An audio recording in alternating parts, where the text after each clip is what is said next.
ఆకాశవాణి జాతీయ వార్తలు చదువుతున్నది ఎన్ మణి. ముఖ్యాంశాలు. దేశ పౌరులు తమ ప్రవర్తనలో రాజ్యాంగ ఆదర్శాలను తీసుకోవాలని రాష్ట్రపతి ద్రౌపది ముర్ము సూచించారు. రాజ్యాంగ దినోత్సవం సందర్భంగా భారత న్యాయ వ్యవస్థ 2023-24 వార్షిక నివేదికను ప్రధానమంత్రి నరేంద్ర మోదీ ఈరోజు విడుదల చేశారు. క్వాంటమ్ టెక్నాలజీలో భారత్ సాధిస్తున్న పురోగతిని కేంద్ర మంత్రి జితేంద్ర సింగ్ ప్రశంసించారు. బంగ్లాదేశ్లో మైనారిటీలకు భావ వ్యక్తీకరణ స్వేచ్ఛతో సహా భద్రత కల్పించాలని భారత విదేశీ వ్యవహారాల మంత్రిత్వ శాఖ ఈరోజు ఓ ప్రకటనలో తెలిపింది. వార్తల వివరాలు. భారత రాజ్యాంగాన్ని సజీవమైన ప్రగతిశీల పత్రంగా రాష్ట్రపతి ద్రౌపది ముర్ము అభివర్ణించారు. రాజ్యాంగ దినోత్సవం సందర్భంగా ఈరోజు న్యూఢిల్లీలోని పాత పార్లమెంటు భవనంలోని సెంట్రల్ హాల్ ఆఫ్ సంవిధాన్ సదన్లో ఏర్పాటు చేసిన హమారా సంవిధాన్ హమారా స్వాభిమాన్ వేడుకల్లో రాష్ట్రపతి ద్రౌపది ముర్ము ముఖ్య అతిథిగా పాల్గొని ప్రసంగించారు. దేశ పౌరులు తమ ప్రవర్తనలో రాజ్యాంగ ఆదర్శాలను తీసుకోవాలని, వారి ప్రాథమిక విధులను నెరవేర్చాలని రాష్ట్రపతి ఈ సందర్భంగా పేర్కొన్నారు. 2047 నాటికి అభివృద్ధి చెందిన భారతదేశం యొక్క జాతీయ లక్ష్యాన్ని సాధించడానికి ప్రతి ఒక్కరూ కృషి చేయాలని కోరారు. రాజ్యాంగం ద్వారా దేశం సామాజిక లక్ష్యాలను సాధిస్తోందని, సామాన్యుల జీవితాలు సుఖమయం కావడానికి కార్యనిర్వాహక, శాసన, న్యాయ వ్యవస్థలు కలిసికట్టుగా పనిచేయడమే కర్తవ్యమని ద్రౌపది ముర్ము పేర్కొంటూ, संविधान हमारे देश का सबसे पवित्र ग्रंथ है। उस दिन संविधान सभा के माध्यम से हम भारत के लोगों ने इस संविधान को अपनाया, अधिनियमित किया और आत्मार्पित किया था। हमारे संविधान हमारे लोकतांत्रिक गणतंत्र की सुदृढ़ आधारशिला है। हमारा संविधान हमारे सामूहिक और व्यक्तिगत स्वाभिमान को सुनिश्चित करता है। आज कृतज्ञ राष्ट्र की ओर से मैं संविधान सभा के सदस्यों और कर्मियों को श्रद्धांजलि अर्पित करती हूँ. ఈ కార్యక్రమానికి ప్రధానమంత్రి నరేంద్ర మోదీ, పలువురు కేంద్ర మంత్రులు, లోక్సభ, రాజ్యసభలో ప్రతిపక్ష నాయకులు, పార్లమెంటు సభ్యులు, ఇతర ప్రముఖులు హాజరయ్యారు. ఈ సందర్భంగా భారత రాజ్యాంగ ప్రవేశిక ఉత్సవ పఠనానికి రాష్ట్రపతి ద్రౌపది ముర్ము నాయకత్వం వహించారు. రాజ్యాంగ దినోత్సవం సందర్భంగా ఈరోజు సుప్రీంకోర్టులో జరిగిన వేడుకల్లో ప్రధానమంత్రి నరేంద్ర మోదీ పాల్గొన్నారు.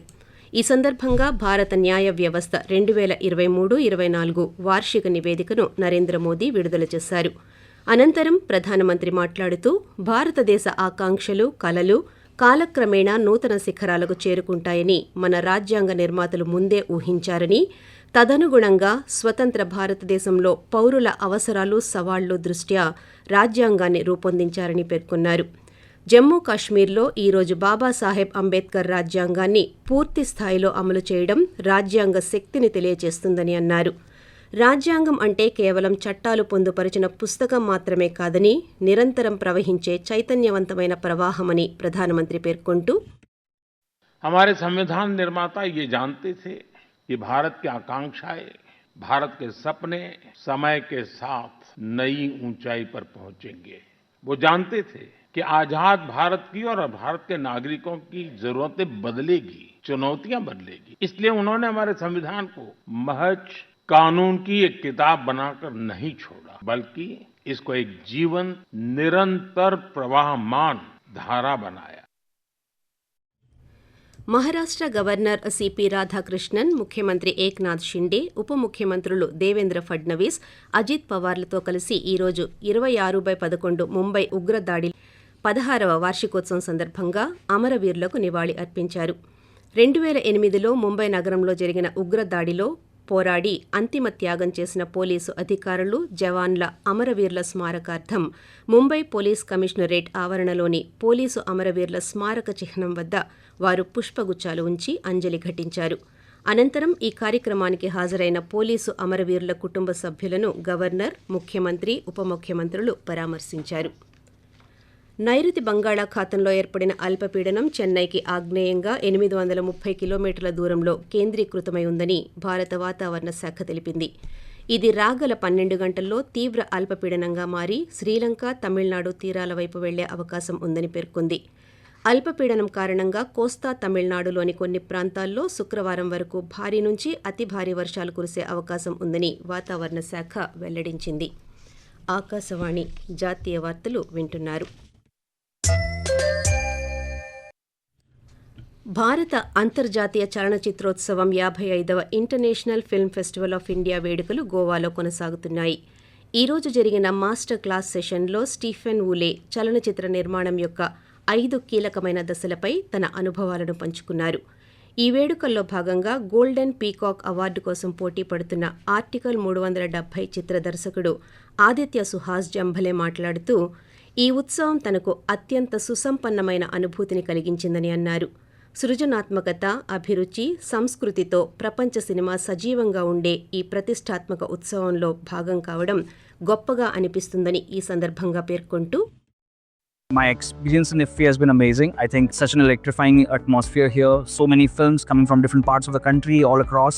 Such a good talent, amazing opportunity to collaborate and network and share perspectives. So I think it's amazing. I'm really honored that this year Article 370 has also been part of the international competition where we are competing for the Golden Peacock. So I just keep my fingers crossed, hoping for the best. And Goa is an amazing venue. I think being a Goan, I'm always proud about the fact that it's a permanent venue for IFFI. And overall, it's amazing. It's electrifying. And kudos to the entire team, DFF, NFDC and ESG and Goa government overall.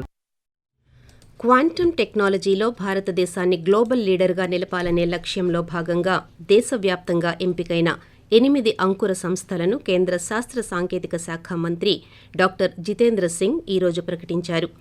న్యూఢిల్లీలోని India habitat సెంటర్లో జరిగిన కార్యక్రమంలో కేంద్ర మంత్రి ప్రసంగిస్తూ, national quantum mission NMICPS కింద ఈ 8 వినూత్న అంకుర సంస్థలకు ప్రభుత్వం మద్దతు ఇస్తుందన్నారు.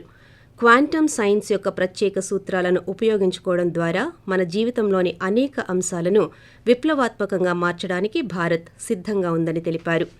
క్వాంటమ్ కమ్యూనికేషన్ ద్వారా హ్యాకర్లు సున్నితమైన డేటాను అడ్డుకోవడం లేదా ట్యాంపరింగ్ చేయడం దాదాపు అసాధ్యమని పేర్కొన్నారు. క్వాంటమ్ టెక్నాలజీలో భారత్ సాధిస్తున్న పురోగతిని మంత్రి Jitendra Singh ప్రశంసిస్తూ, We are now in a position to lead rather than to be led as it was till a few years ago. So when a success story, at least in the area of science, happened abroad, got tried, got applied, and then we would wake up. So I think that way we have come a long way, and in the last 1 decade has been a game changer. It's been a quantum jump. Maybe that enabling milieu which is required for such new initiatives was lacking, which is to be provided by the policy planners of the country, by the political dispensation, and that is precisely happened after Prime Minister Modi arrived. బంగ్లాదేశ్లో మైనారిటీలకు భావ వ్యక్తీకరణ స్వేచ్ఛతో సహా భద్రత కల్పించాలని భారత విదేశీ వ్యవహారాల మంత్రిత్వ శాఖ ఈరోజు ఓ ప్రకటనలో తెలిపింది. బంగ్లాదేశ్ సమ్మిళిత్ సనాతన్ జాగరణన్ జ్యోతి చిన్మోయ్ కృష్ణదాస్ను అరెస్టు చేయడం, బెయిల్ నిరాకరించడం పట్ల విదేశీ వ్యవహారాల మంత్రిత్వ శాఖ తీవ్ర ఆందోళన వ్యక్తం చేసినట్టు ఆ ప్రకటనలో పేర్కొంది. బంగ్లాదేశ్లో హిందువులు, ఇతర మైనారిటీలపై ఉగ్రదాడుల తరువాత ఈ సంఘటన జరిగిందని పేర్కొంది. మైనారిటీల గృహాలు, వ్యాపార సంస్థలను దోచుకోవడం, దేవాలయాలను అపవిత్రం చేయడం వంటి అనేక కేసులు నమోదవుతూ ఉండడం దురదృష్టకరమని పేర్కొంది.